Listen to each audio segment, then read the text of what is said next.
Subscribe कर लीजिए हमारा YouTube चैनल द फ्रंट और बेल आइकन दबाकर नोटिफिकेशन जरूर लीजिए।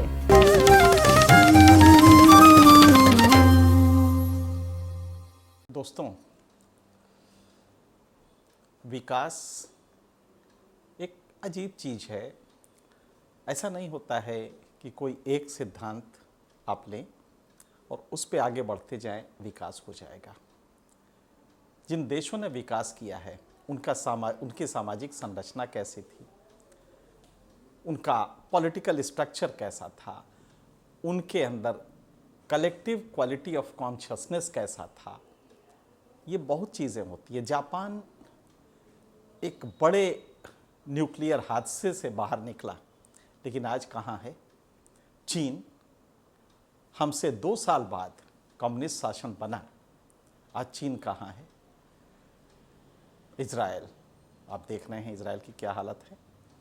अन्य भी तमाम ममालिक हैं जिनको अगर आप देखें तो ये डिपेंड करता है। हमारे यहाँ ही केरल बहुत समुन्नत है, साउथ इंडिया के जो राज्य हैं उनमें भी एडमिनिस्ट्रेटिव कैपेबिलिटी बिल्कुल अलग है। हालांकि वहाँ पे रिजर्वेशन रहा है, लेकिन उनकी एडमिनिस्ट्रेटिव कैपेबिलिटीज़, उनका डिलीवरी सिस्टम, विकास को लेके जो प्रोडक्ट्स वो ले जाते हैं मासेस में, उनका डिलीवरी सिस्टम अगर आप देखें तो आप चौंक जाएंगे। और उसी के बरक्स उनका जो ह्यूमन डेवलपमेंट इंडेक्सेस हैं, जो पैरामीटर्स हैं, वो भी काफ़ी ऊपर है।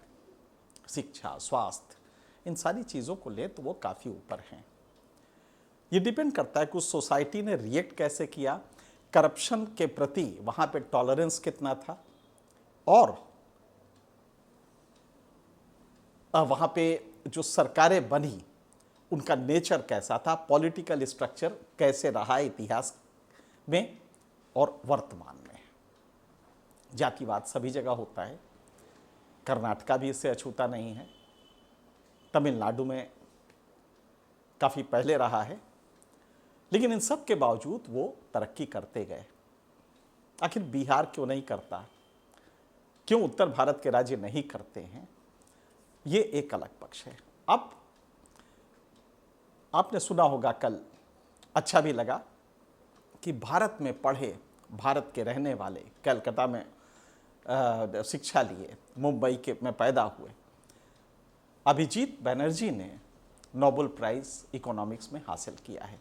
सुन के काफ़ी अच्छा लगा और कुछ अफसोस भी हुआ। और उनकी फ्रेंच पत्नी डेफ्लो, उनको भी ज्वाइंटली मिला है। और क्रेमर, उनके एक अन्य कोलीग हैं जो एक दूसरी यूनिवर्सिटी में है, हार्वर्ड में हैं, जबकि ये दोनों मैसाचुसेट्स इंस्टीट्यूट ऑफ टेक्नोलॉजी में हैं, लेकिन तीनों को ज्वाइंटली मिला है। करीब 6 करोड़ 70 लाख रुपए का ये अवार्ड होता है, तीनों में बराबर बांटा जाएगा। तो यूँ समझ लीजिए कि 2 करोड़ 20 लाख के आसपास हर तीनों को मिलेगा, मतलब इनके हिस्से में 4 करोड़ 40 लाख आएगा। जब डेफ्लो से पूछा गया कि इसका करेंगी क्या इतने पैसे का, तो उन्होंने एक बड़ा अच्छा उदाहरण दिया, क्यूरी का, मैरी क्यूरी का उदाहरण दिया। जब उनको मिला था 1903 में, तो उन्होंने क्या किया था, उन्होंने 1898 में रेडियम का इजाद किया। दो एलिमेंट्स का इजाद किया पीरियोडिक टेबल में, 2 नए एलिमेंट्स का, उनमें एक रेडियम भी था।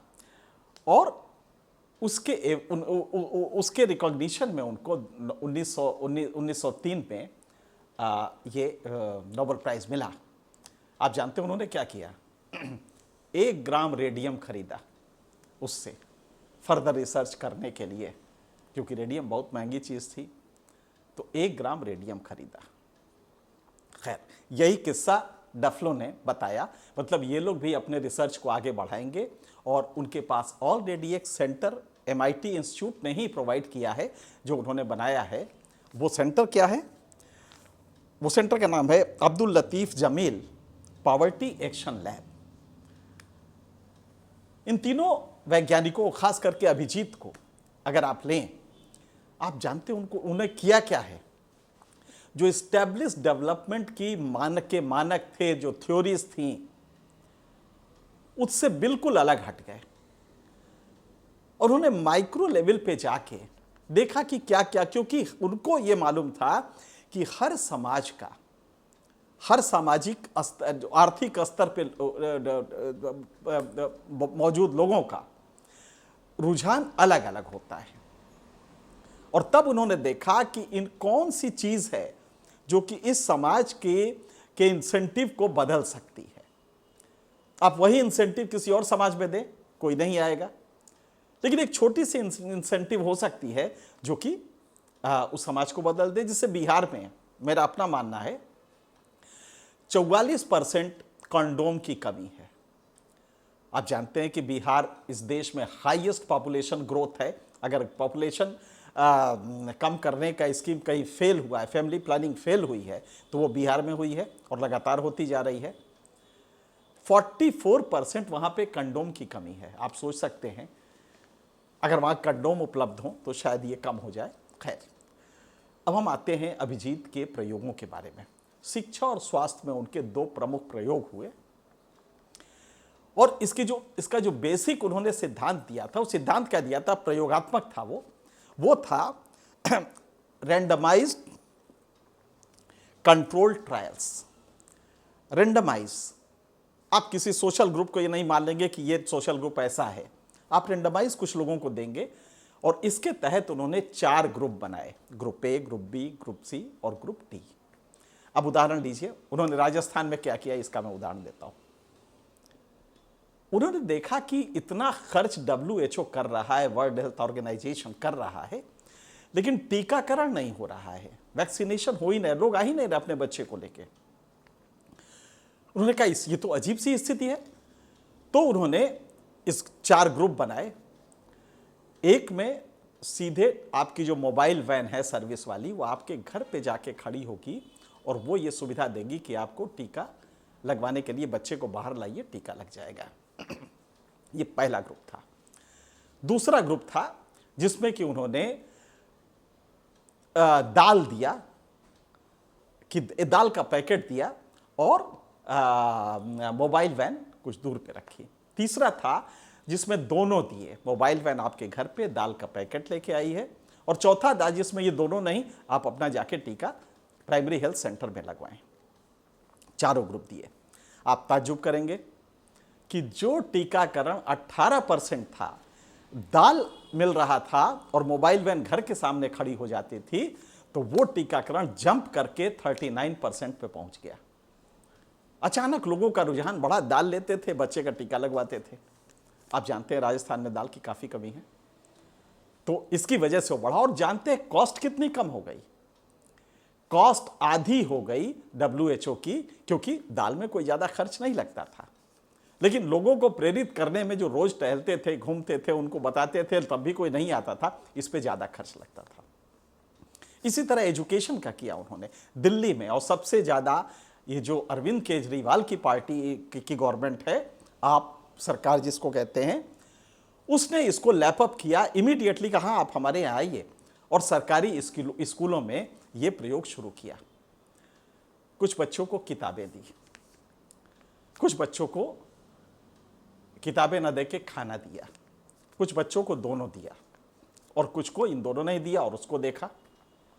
और आप ताज्जुब करेंगे कि जिन बच्चों को उन्होंने ये दोनों दिया था, वो बेहतर रुझान बढ़ा। लेकिन इसके अलावा एक और चीज की थी। आपने अभी तक सुना होगा कि लर्निंग ये होता है कि भाई कक्षा 7 का बच्चा इतनी उम्र का होता है, कक्षा 5 का इतनी उम्र का होता है। उम्र के हिसाब से आप उनकी कक्षा निर्धारण करते हैं या उनको ज्ञान देते हैं।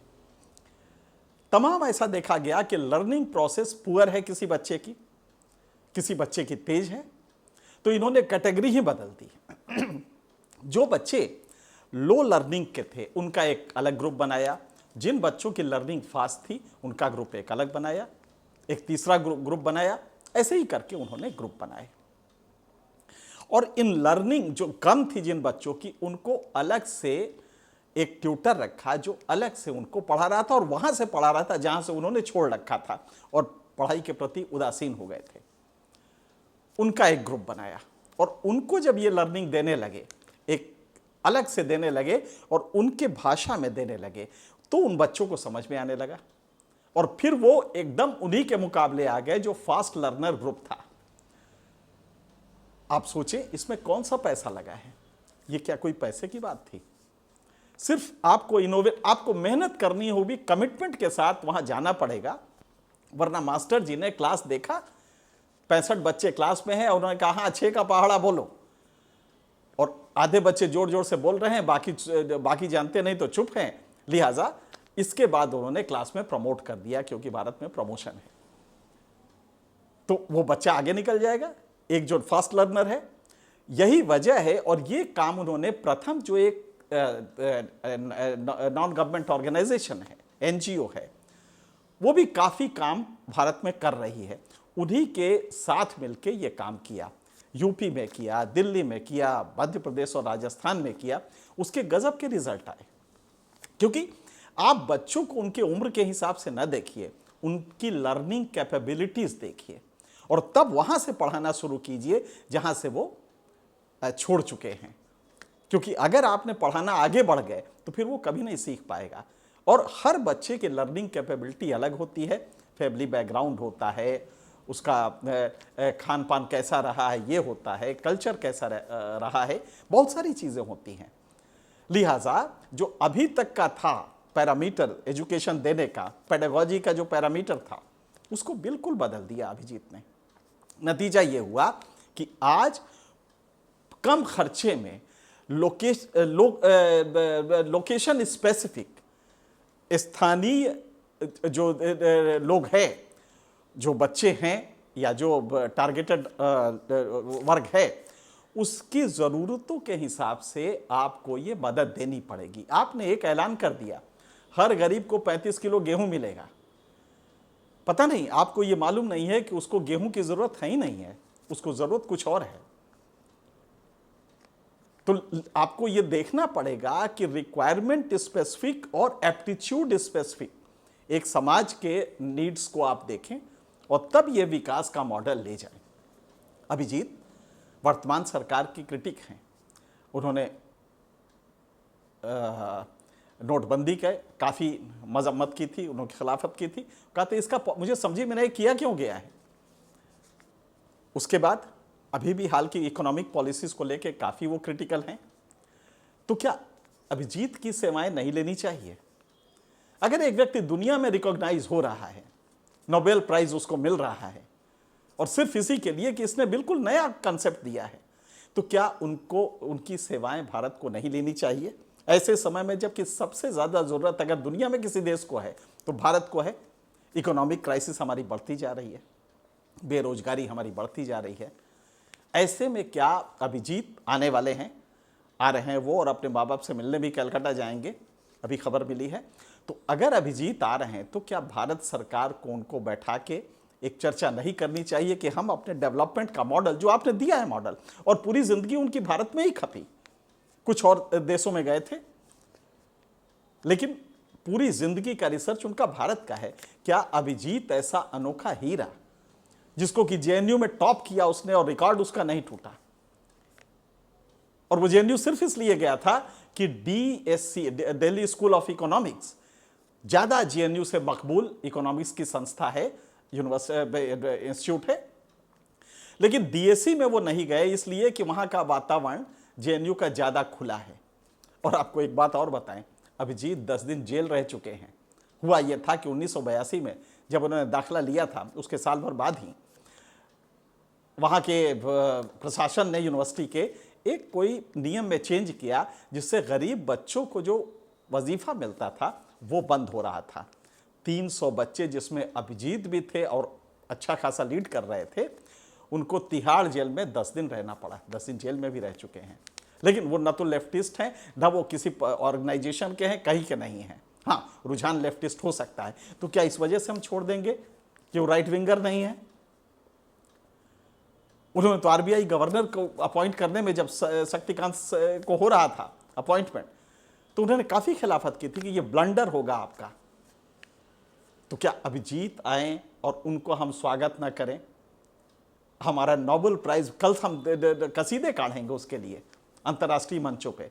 लेकिन क्या जब वो भारत आएंगे तो हमें उन स्वागत करके और हमारे प्लानर्स के साथ बैठ के हमें ये कोशिश नहीं करनी चाहिए कि नीति आयोग के लोग बैठें, प्लानर्स सारे बैठें और तब ये कोशिश हो, देश के प्राइम मिनिस्टर बैठें और ये कोशिश हो कि अभिजीत के मॉडल को हम क्यों नहीं रेप्लिकेट कर सकते बाकी जगहों पे, बाकी देश में। क्या ये ज़रूरी नहीं है? मुझे लगता है कि अभिजीत हमारे लिए एक ट्रेजर हैं और उनके जो प्रयोग हुए हैं उसी से भारत का, वरना वजह क्या है, ह्यूमन डेवलपमेंट इंडेक्स में आज भी हम 128 से 30वें खाने में हैं। 159 देशों में हमारा ह्यूमन डेवलपमेंट इंडेक्स नहीं बढ़ रहा है और हम चुनाव के मंचों से कहते हैं कि भारत देखिए इस समय $3 ट्रिलियन की इकोनॉमी है, $5 ट्रिलियन का करना है। ये $1 ट्रिलियन क्या करेंगे जब अगर ह्यूमन डेवलपमेंट नहीं हो रहा है? तो अभिजीत की शायद भारत में जितनी ज़रूरत आज है इसके पहले कभी नहीं थी। भारत सरकार को अभिजीत जब आए तो उनसे ये डिस्कस करना चाहिए। आज के लिए